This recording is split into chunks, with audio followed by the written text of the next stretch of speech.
This is Audra Hicks, your Tennessee Realtor. I wanted to go over my what not to do list when you're buying a home. So if you like my videos, please hit that subscribe button and help me grow. So stay tuned because I put the real in real estate.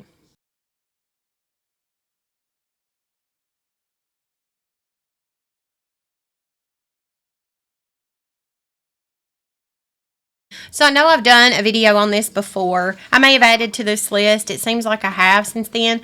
But I wanted to go over it again with y'all. This is a list that in my buyer's consultation, it's just one of the sheets that I go over with my clients, and I will have them initial it as well to show them that, hey, I did give it to you, you read it, and all of that, because I've had them in the past tell me, well, you didn't tell me that I couldn't do that. I didn't know that. And I'm like, yes, you did, because I showed it to you in the buyer's consultation. And they're like, oh, yeah, you did. Okay, so this is a what not to do list. And here's a list of things that you need to know during the home buying process. You know, a lot of them you think would be common sense, but a lot of people haven't bought a home. They have no clue. So I tried to put a list together of things that they need to know and know that I told them. There's probably many others that I need to add to this list. As we go, there's always something new, you know. So one is do not apply for a new credit card. So when you're out shopping at a store and they're like, oh, cool, you could open this credit card up right now and go ahead and lay away your stuff for the house, or you're in a furniture store and they say, you can get the furniture now, we'll just put it on an account. Please don't do that, because that's gonna affect your credit, your DTI, your credit, and all of that. It will alert the lender usually that you have opened a new account and everything. So do not. That's one thing you do not do when you're buying a home. So do not buy a new car. If you've already bought the car beforehand, that's great. But do not buy a new car during the process of buying a home. You're going to wait. I told one couple a long time ago that came to the buyer's consultation that, you know, don't buy a new car. And she looked at me and said, well, he's got to have a new truck to get to work. And I was like, well, right now you're buying a home, so you need to pick your roof. Do you want the new truck or do you want the house? And they picked the new truck. So, you know, priorities here. You know, if you really want the house, you wait and you do these things. If it's 2 days after you buy the house, or a week after you buy the house, or the day after, you know, you can go buy your new truck or car. But if you want that house, you're going to do what you need to do to get that house, right? So don't buy that new car. I told her, I said he could limp his truck on into work right now and just make sure he does that. I know it's hard, but you know, sometimes you got to sacrifice to get what you want. So, you know, you pick which roof you want. So don't go furnish the home before you own it. So don't put it on credit. Kind of like that credit card thing. Don't be opening new credit cards. Don't open new credit accounts. Don't open, and I love B.F. Myers Furniture Store, but don't go to B.F. Myers or Rooms to Go or any of the stores and say, hey, I'm going to go ahead and furnish my house without having it first. So you wait until, you know, if you want to go pay cash for that, that's great. But if you want to go lay it away, then just know that's going to impact your credit. So don't be doing that. Avoid changing jobs or quitting your current one. Please don't ever quit your job while you're in the middle of a house buy. And changing it too. You need to consult with your realtor and your lender, of course, on things like that. And you know, if you were already changing jobs and they're already aware of that, and you know, you got a good move, or you're going to get a new pay raise, whatever, discuss that with your lender before you apply and stuff. Don't close any credit accounts or pay off anything because it will affect your credit as well. Sometimes when you pay something to zero, it negatively affects your credit. It just does sometimes. I don't know why. Sometimes it doesn't. It just depends on what it is. But don't be closing any accounts. That will negatively affect it, or could. Don't do any of that unless the lender in the process has told you to go do that. They know, they have a thing that will tell them if you did this, it's going to make your credit be here. And they have a time frame to do it. So listen to them on that. Don't get behind on any payments. Please do not get behind on any payments. Not your rent, not any of your credit cards, your car payment, nothing. Don't get behind on anything while you're buying a house. Don't do that ever if you can help it, but sometimes I guess people end up in those situations. But try not to do that while you're buying a house.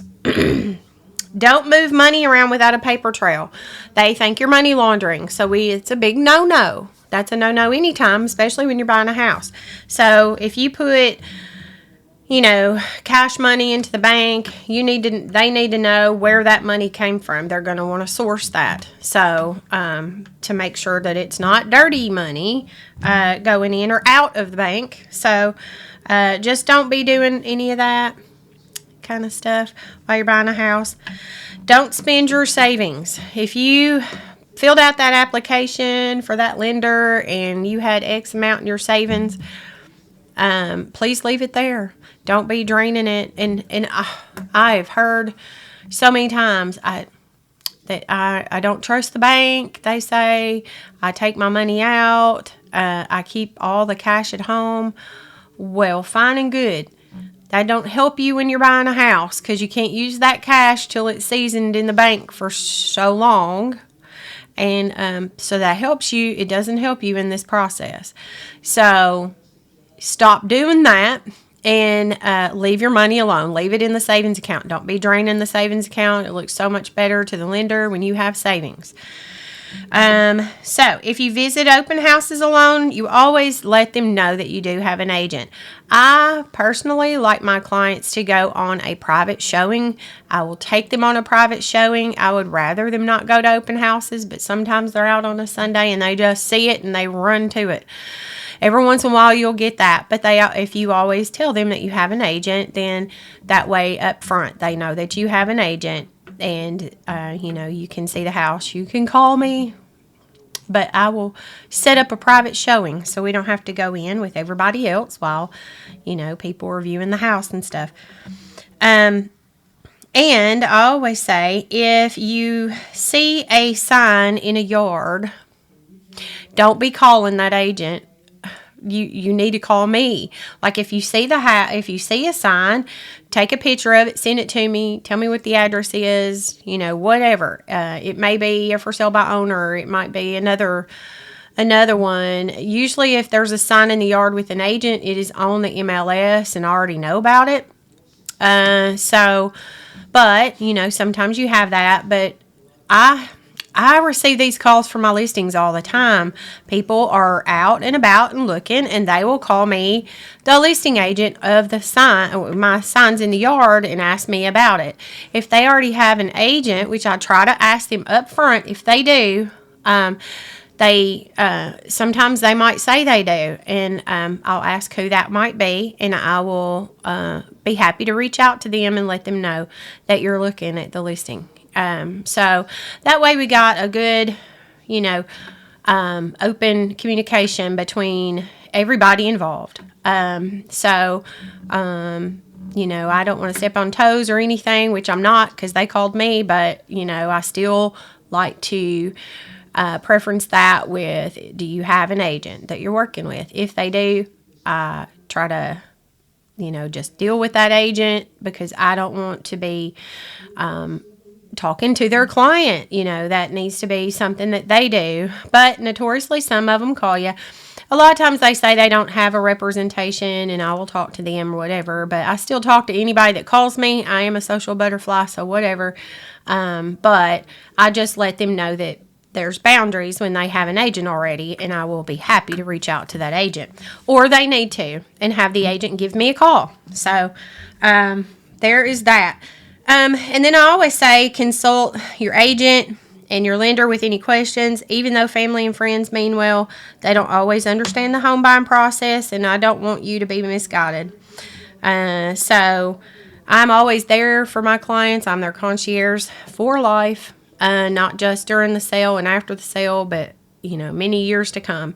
So they know that they can call me for anything, and they usually do, even after.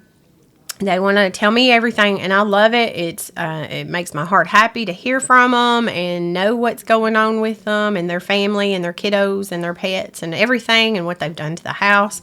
But this is all just things that I try to go over in the buyer's consultation, so that in the buying process, it makes it a smoother process, and they're understanding of different things that we do not need to do when we are trying to buy a home. So usually in the buying process, it only takes a good 30 days or less, sometimes 45, from start to finish. If you are seriously looking to buy, sometimes it takes longer if somebody isn't ready at that point and they're trying to get their credit in order and stuff like that. So up front, when we get you with the lender and the lender tells you what you need to do to get your credit to what X amount, then you need to start working on that as soon as possible so we can get you out there shopping. Everything changes daily, so we want to go ahead and get you shopping. There is no what you call bad time to buy a home. It's whenever you are ready, and that is the best time for you to make that purchase. So hopefully this was helpful to you today. If so, please don't forget to hit that subscribe button and hit the like button, and I will see y'all tomorrow. Bye, y'all.